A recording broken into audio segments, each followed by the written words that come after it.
Hello everyone and welcome to Verminton Management. In this video, I will go over what has worked for me so far to keep my employees motivated, sharp, engaged, and with a high sense of ownership. You don't have to do them all. Pick whichever is more relevant to your business and your reality. Remember, in business, there's no one shoe fits all. What we have done has helped us achieve a level of customer service that is extremely rare in the healthcare industry. In an industry in which most medical practices and hospitals have poor customer experience, in our practices, this is our strength. By no means we're perfect, but we have implemented processes and workflow that have delivered strong results. Beating your competitors at delivering great customer experience allows you to grow and scale your business faster. These results can only be achieved by having your employees performing at a top level. This is not the only action that you're going to be taking. You're going to be taking a lot of actions to reach that peak customer service, but maintaining happy employees and motivated employees is one of the most important portions of it. The first step that I take is to hire the right person. If you do not do this right, chances are that there is nothing you can do to make this person perform at a high level. The current filters that I use are the following. First, I hire people who need the job. People who financially need the job will most likely adapt and learn faster than someone who doesn't. The person can need the job either financially or the career path that they want to choose is very much 100% aligned with the type of job that you have for that person. Leverage either or, but get someone who needs that job. The second filter that I use is people I can mold. I much rather hire someone with less experience or no experience and train them on the hard skills than someone with experience that cannot be molded or who is not adaptable to the company needs. This is especially true for startups where change will be constant. Change, unless it is fully understood and accommodated, annoys employees. The last one is check with the past employer or get references, as many as you can. Get that visibility. This is standard, but make sure you do it and you do not overlook it. Perhaps the employee had a bad experience with the past employer, and maybe the past employer is giving you information that is not 100% truth, but at the very least, you need to have all of the information you need to make sure you make the most educated decision. Hire slow, take your time when possible. It will be more expensive in the future when you do not.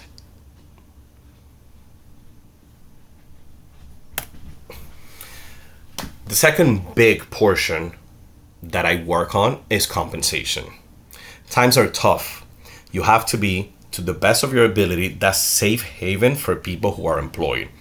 Play the long run. Do not chase quick profit. Quick profit oftentimes leads to inefficiency. Inefficiency leads to company not scaling properly. Lack of proper scaling and proper investment leads to, in a lot of cases, slowly but surely, your company's own demise. In short, do not be cheap.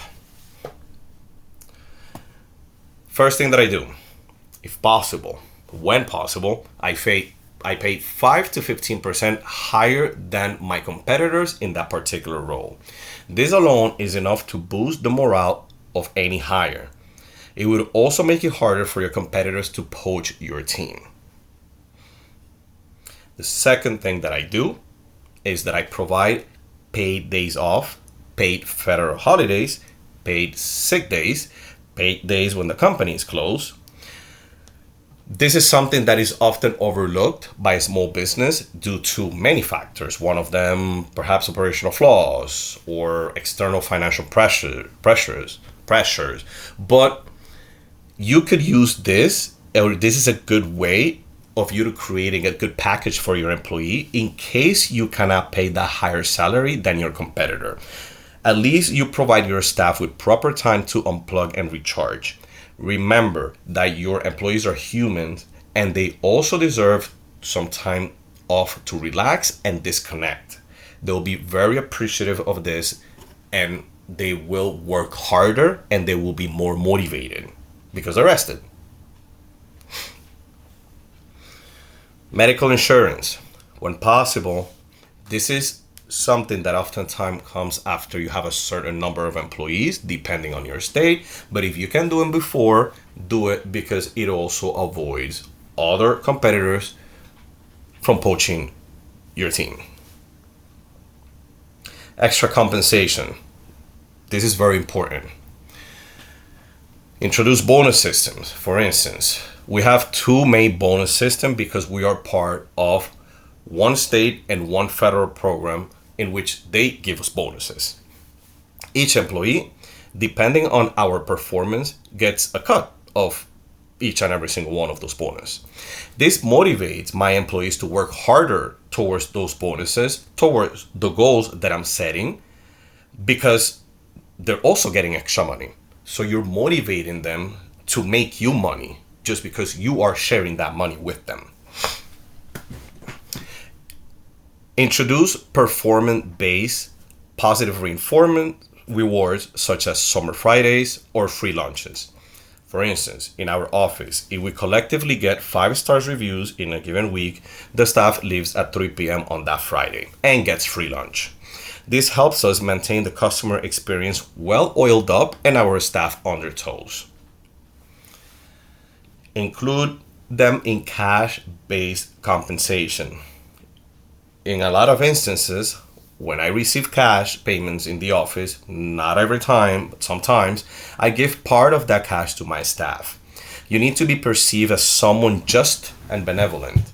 If they see you only pocketing the money, at some point there will be some sort of resentment, especially if you're growing at a fast rate or if they join your company on the very early stages. Share the loot and you will be paid with loyalty. When possible, pay for educational progress. For instance, in our medical center, we ran to both a medical assistant school and a CPR school. To provide a better package than our competitor, avoid poaching, and further cement the relationship with our employees, we allow them to take those courses at no cost to them, and we subtract those costs of the course from the rent those institutions have to pay us. Another action that we take is that we actually paid for newborn leave. Though we're not required, we are paying our employees the majority of their salaries post having a child for a certain period of time. This is on top of whatever extra they're entitled to here in New York City, New York State, etc., etc. This creates an immense loyalty and an immense sense of gratefulness from your employee, and they will repay you. I'm not going to say 100% of them, but if you hire well, they will repay you with a lot of hard work. Lastly, explain every right and every entitlement they have as employees. You need to be as transparent and insightful as possible. This goes a long way, create trust, and create an environment in which everybody feels cared for, that nobody's hiding anything from anyone. In most cases, doing any or all of this will create a big sense of gratefulness, and it will be repaid again with hard work. Remember that when you pay them their first salary, it becomes an entitlement. Everything you do on top of that is what counts. Salaries, 100% entitlement. You have to do more if you want top performance.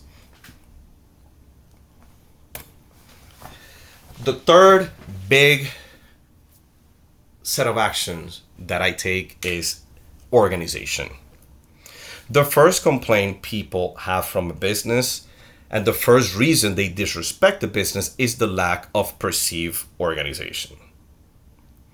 The first thing that I do is clearly define the responsibilities, avoid multitasking, and create coherent roles. As a small business owner, you are absolutely need to be clear as pristine water, because most likely you do not have the funds to pay a great salary for your employee. Hence, the talent pool will be limited in terms of hard skills. The good thing is that you can find jewels with very good work ethics and soft skills you can develop.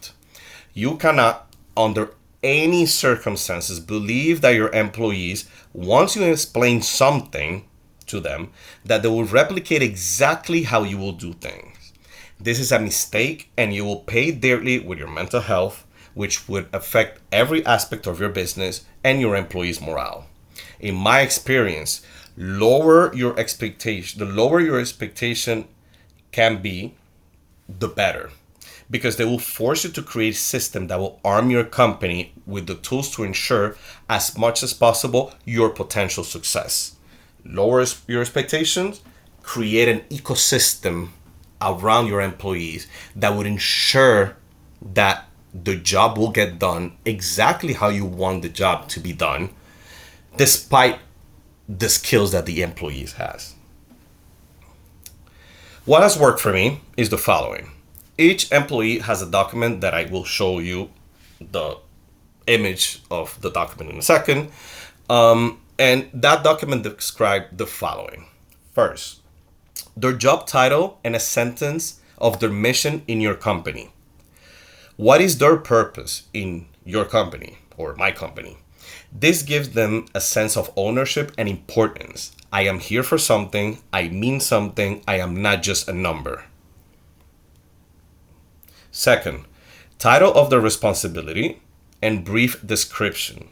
One of the main issues I had in corporate was doing stuff, even though I was paid for them, that I thought it didn't make sense. You have to explain why they're doing this and how it fits the whole scheme of your company. Assuming people will get the job done because they are paid for is the worst that you can do. Government workers get paid and they barely do their job. Clearly explain the action and steps to take, and just show them exactly from A to Z how the task needs to be done. Use videos, diagrams, screenshot, images, anything that will show them exactly how you want the job to be done, and put them somewhere they can always go back to and use it as reference. Do not ever assume that things will get done how you picture them in your head. 4. Time the task is supposed to take. This creates accountability and allows you to assess workload. 5. Due date. This also creates accountability and allows you to have a monitoring system. 6, and extremely important as important as describing how the responsibility will be done. Set your expectations. You need to be clear and show them exactly how you want the task to be delivered. Do not leave any room for interpretation. Again, whatever is in your head, it is in your head only. You need to show them so that it is also in their head. And then lastly, you can ask anything from your employee, for the most part, of course, to get a job done. But you need to give them the tools to get them done. What do you need to get this work done? As an employer, again, you can demand from your employees as long as you're providing them with the tools to succeed. For every responsibility, you need to ensure they have in hand the tools they need to achieve them. This is how the organization of the document works. This is just one of the responsibilities, but it has, since it's the first responsibility in the document, it has the whole scheme. So, title, job description, their mission in their company, where do they fall, what is it that makes them special here? What is it that makes them not just a number? What is the role that you're here for? Description of the responsibility. Title of the responsibility. Then description. Why is it that they're doing what they're doing here? How does it fit the whole scheme? Action to take. Explain to them however you see fit. I prefer to use imagery, so there is nothing left for interpretation. Videos, images, PowerPoint presentation, anything that you could potentially do. The time, so you can keep tabs on productivity and workload. The importance, you have to let them know so they have an idea of how to prioritize whenever times are very, very busy. The due date, as mentioned, and the due date is often tied to, well, it is 100% tied to the project management tool that you're going to use to support all of this, and I will explain this in a second. The delivery method, these are your expectations. Here you cannot see it, but when in the document, when I hover over and click on this, it pops up exactly the type of email, exactly the report that I want this person to send me for this responsibility. And at the end, what do you need from me to get this done? Once you have this set up, it is extremely hard or almost impossible for someone to tell you, I didn't know what it was due, or it's taking me too long because the assumption is that you did this responsibility at some point and you know exactly how long it's supposed to take someone. The person can't tell you that, well, I was doing something else. Well, I mean, I told you what's the priority, and the priority here is extreme. You can't be doing something else if this is your most important responsibility. They cannot deliver you something that you don't want because you're showing them exactly how you want them to deliver you that responsibility. They can ask you why they're doing this because you're already describing it here, and they cannot ask you how do they get it done because, well, you already documented it here. So this completely minimize, at the very least in my experience, this completely minimize the guessing, and it completely minimize the lack of communication or anything that got lost in translation. There is nothing that gets lost in translation. Everything is here. There is no excuse here. Now, how do you keep track of this? Project management tool. This platform not only keep everyone in check, but they also help you manage workloads.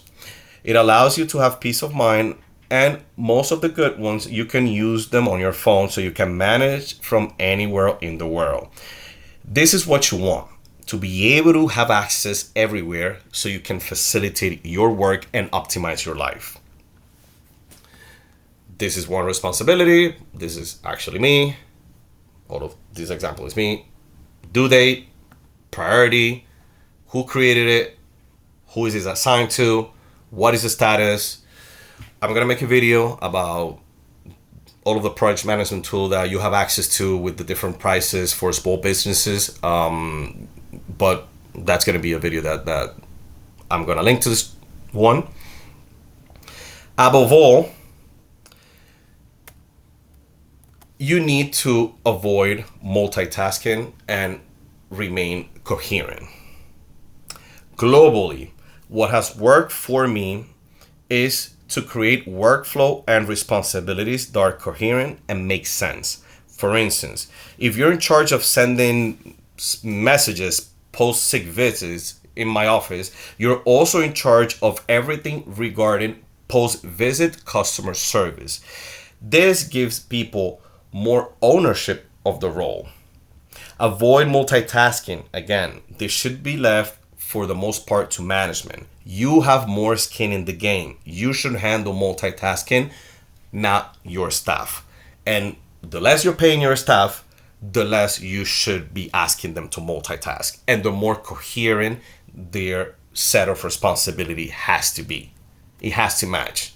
You cannot have, let's say, a medical assistant picking up the phone and answering normal and very regular customer service requests. It just doesn't make sense. Medical assistant stays on the medical responsibilities. Front desk or back office or customer service phone support just do everything that is related with the phone.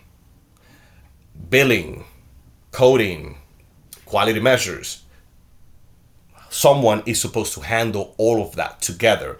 You need to have coherence. You cannot have a staff jumping from different departments. It has to be coherent. Now, participations. I do not make decisions, especially major decisions that are going to affect departments or workflow without my employees' opinion. This is as simple as this.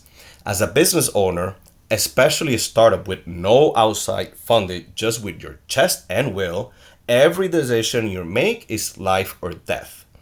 This is enormous, undescribable, and not understood by everyone around you.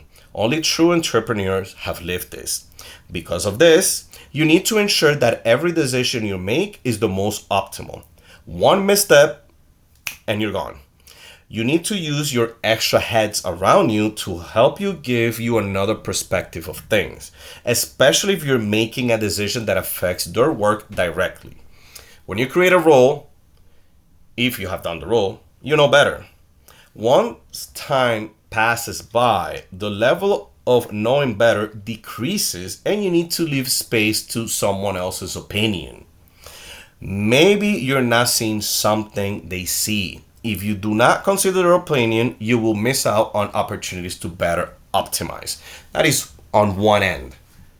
You need to have someone else chiming in because maybe you're making 90% of the decision correct, but you're missing that 10% to make your life that percentage easier, better. Your company just little tiny better than what you would have made it. You need to have people around you who give you that input. Second part, why this is very important, this gives employee an extreme sense of ownership. They feel heard, respected, taken into account, and above all, seen. They're not just a number, they're an important part of your project. This skyrockets the motivation and leads to them usually doing more than when you ask for them.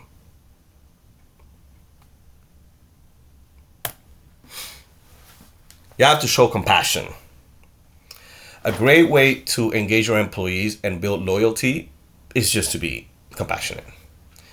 Again, we're living through tough times, and showing understanding and extending your hand goes a long way these days. Just to give you a couple of examples of the actions that I've taken, but truthfully, not because I am strategically doing this so my employees can repay me, but just out of the goodness of my heart, because I want my team to feel good and I want the environment in which I'm in to be happy and to be productive and to be that light in the middle of all of the chaos that we're currently living.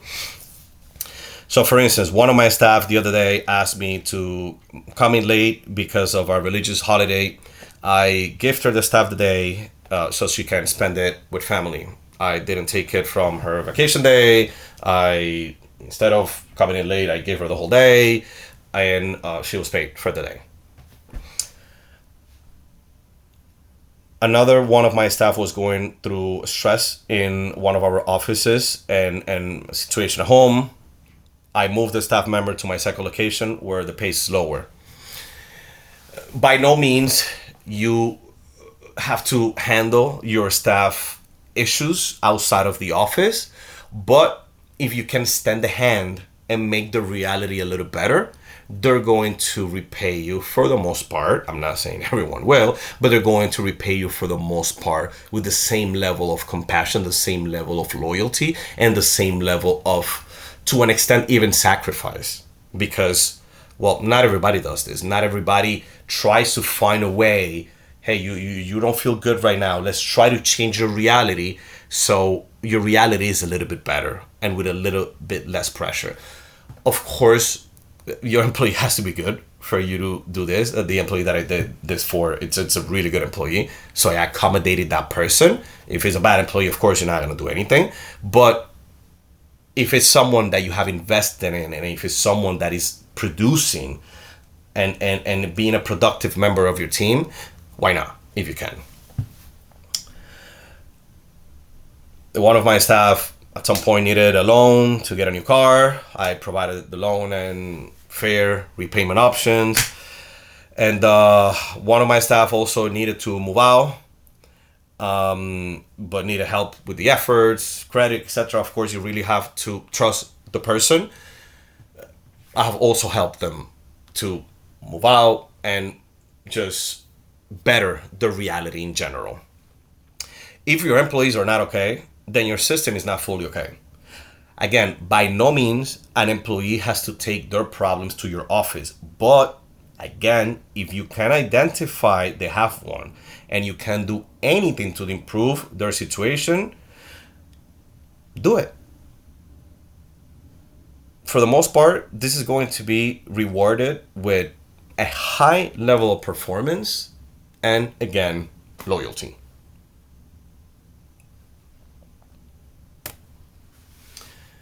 Career development. As a best practice, whenever I'm hiring someone, I ask them, what do you want to become? And I sincerely ask them that, and I force them to drop their guard. Okay. The reason why I do this is to set them on a path in which they are going to be closer to what they want to achieve. I think that as a startup and now as a small to medical center and management company, I'm able to accommodate better than a larger company. I think I would expect that a larger company has the resources and the strategies and the skills to do this far better than me. But based on my experience in corporate, they don't seem to be very good at this. But because I'm small, I am growing fast. And because I am growing fast, I can create managerial roles or other higher roles as I delegate my work to people inside of the company. To give examples, my stellar front desk not long ago became manager of the front desk and customer experience in the office. My other front desk, I pushed her to go back to school to do speech therapy. So at some point she will graduate, and at some point I will collaborate with her instead of as a front desk, but as a speech therapist. And she will become a more rare, and even though she's very valuable in the front desk position, there are far more front desk than a speech therapist. The other one, I'm pushing this other front desk to go back to physical therapy school to do the same as the speech therapy. On the medical side, one of my medical assistant will go to school to become a physician assistant. Since we have a medical rotation and physician assistant program, I am able to connect her with program directors if she wishes to improve her chances of entry of any of the schools that rotates with us.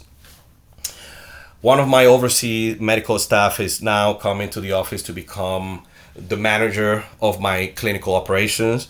This person is supposed to stay with us 2 years in the role, and after that she will apply for medical residency and she will become a medical doctor in the US. By doing this gives you on one hand a timeline and expectation on how long you have with an employee. This increased visibility allows you to plan ahead better. On the other hand, it provides employees with a platform that not only is paying them, but also nurturing them and a high sense of knowing you care. So the expected return is that they will care and appreciate you back. Lastly, and this is very important, it pushes you to create a system in which you depend less and less on humans and more on platforms, systems, and workflows. The less you need people, the better oftentimes you are, and the less of all of this work you have to do in the future. So basically, the less people you need, the least of all of everything that I'm talking about you're gonna need to do.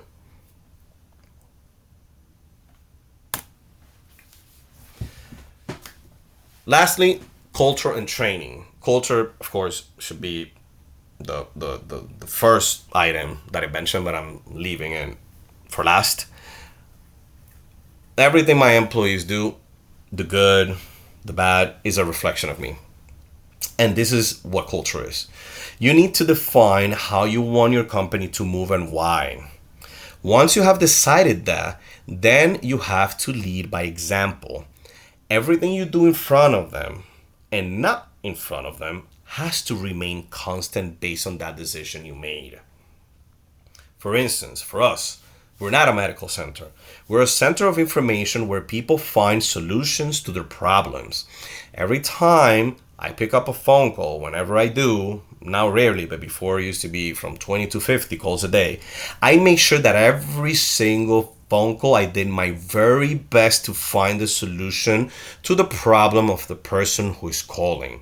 I went above and beyond to satisfy the customer. This was seen by my employees and eventually replicated. And if you do all of the other stuff that I said before, not only replicated, but improved. Improved upon what you have already created. Now, as you grow, as you scale, it's definitely harder to show by example. Of course, you will keep doing it. And of course, you're going to have your meetings. And of course, you're going to try to the best of your abilities to try to instill this culture to these new employees who are joining. But unfortunately, you have less and less of that power. The only way you could transmit this is by having the initial employees whom you have instilled that culture to, them instilling that culture to your new employees. Another way of doing this is, for instance, this coming August, prior to our high season, I'm hiring a customer service expert and psychologist to run customer service workshop with all of my staff. You have to maintain the tempo and you have to maintain the culture. You need to do everything in your power to ensure that that culture doesn't get diluted, because that is above all, above any strategy, what's going to help you from point A to point B in a company. Now, with this, I end the video. Remember that I'm explaining what has worked for me. As I grow, perhaps something may change. But if you can take any of the advices here and apply them today, they may help you improve your experience with your employees, which they will help you grow faster, make more money, have a company that is more solid, and further cement your position as an entrepreneur. If you have any other suggestions, please comment below and let's continue the conversation. Thank you very much. Have a wonderful day.